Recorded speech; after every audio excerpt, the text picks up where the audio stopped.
Hello everyone, it's Mike. I hope you're doing well. Just a quick video. I hope you will indulge me. Gatesy did a video the other day discussing potential ownership situations where there was a toss-up between whether we thought we would like American owners or Qatari owners. Great video. There was a load of comments on there. A load of people made some comments, as did I. And it's really just discussing that really. So if you bear with me for a little while, we'll go through that. So in the video, Gatesy was discussing, like I say, Qatari ownership or American ownership, the pros and cons, and what people had a preference to. So really, I'm just going to talk about that, really. My preference is none of them. I would say that I am probably quite a traditional guy.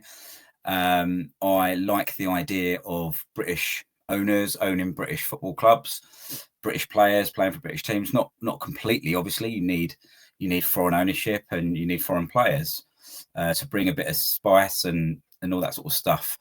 But I do like the idea of having British managers and British players in British teams.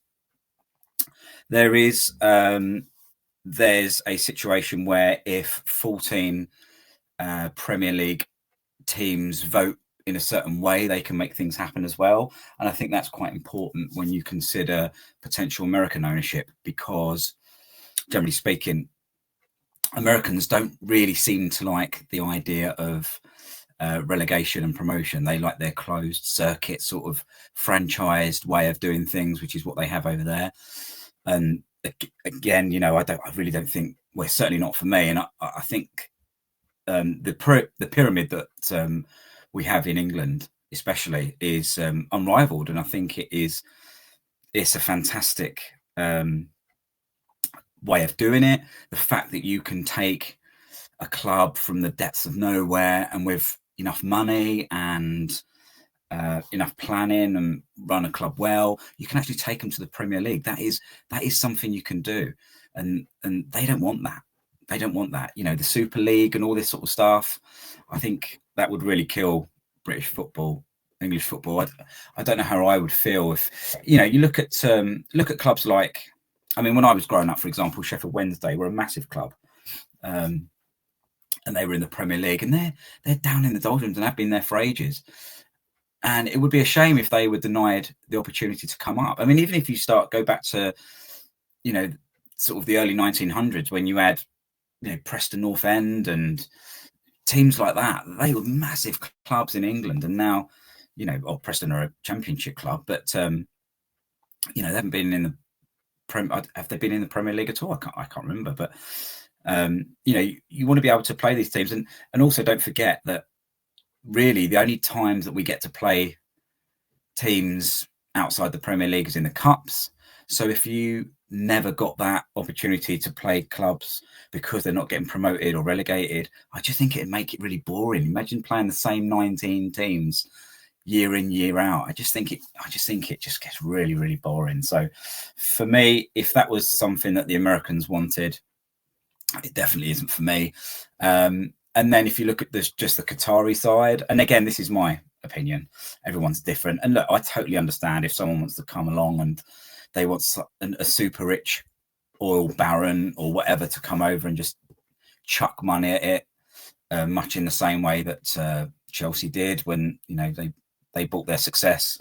I get it. I understand why people would want to do that. But as I said at the start, I'm quite a traditional kind of bloke, and I think you appreciate working hard and getting what you deserve from that, if you know what I mean. So that's, I wouldn't really want a Qatari ownership for me. If you look at West Ham at the moment, I think the ownership's worth about £16 billion or something like that. That's a considerable amount of money, but we're not run very well. So you look at and I've banged on about it before many times, but look at Brighton and Brentford, for example, smaller clubs than us in historically, for sure. Their stadiums are much smaller than the London Stadium, much smaller. but they spend money, and they spend money well, and they've been doing better than us for a while, not just last season.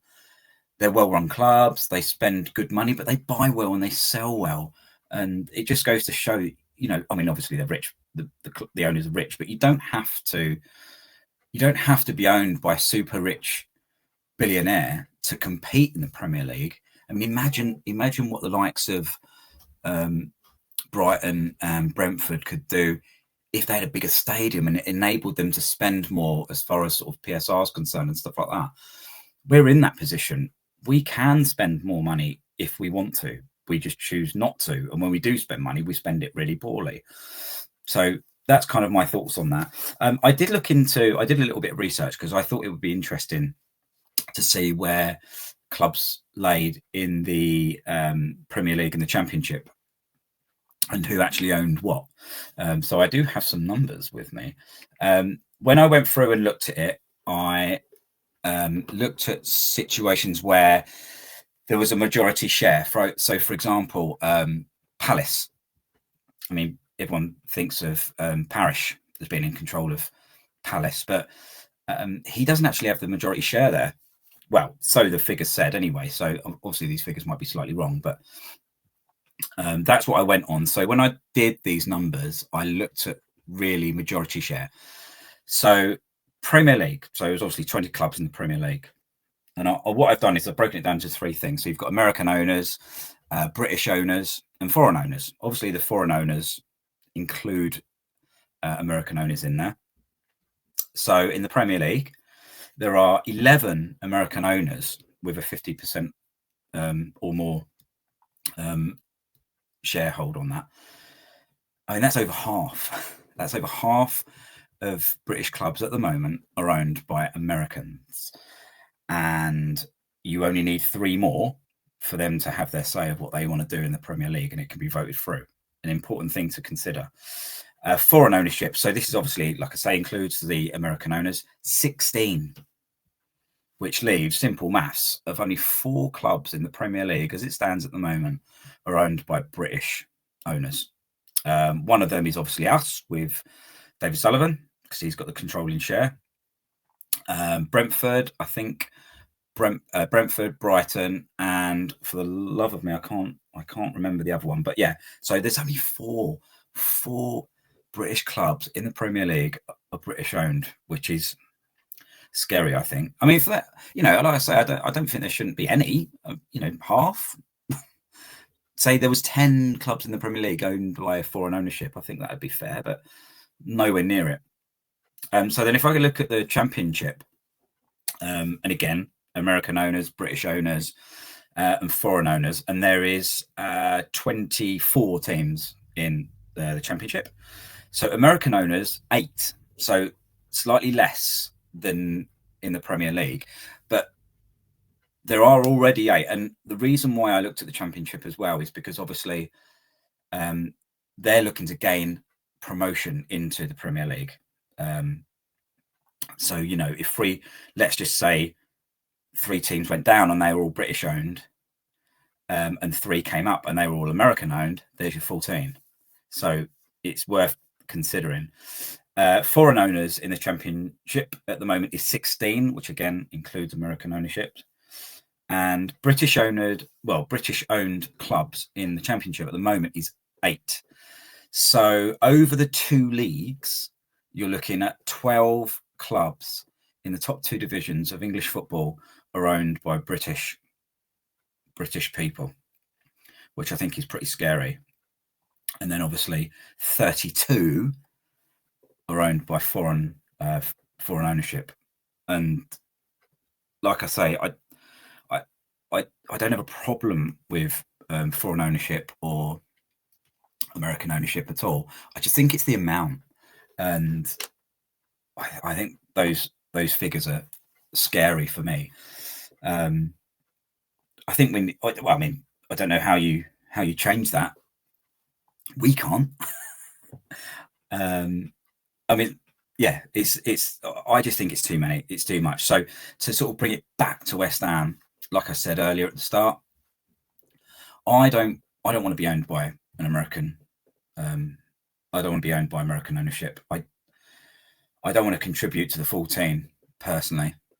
And I don't like the idea of just coming in splashing cash and buying titles. It's not for me.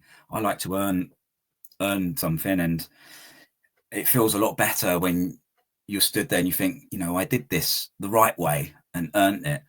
I still think that's possible. Obviously, we've seen a lot of purchased titles in the past with Chelsea and Man City, Blackburn. They bought their title, really, didn't they? We just pumped a load of money in and got it done that way. But I think, and as much as I dislike Woolwich, they are, on the face of it, look like they're doing it the harder way. And I think it's more appreciated if you do it that way.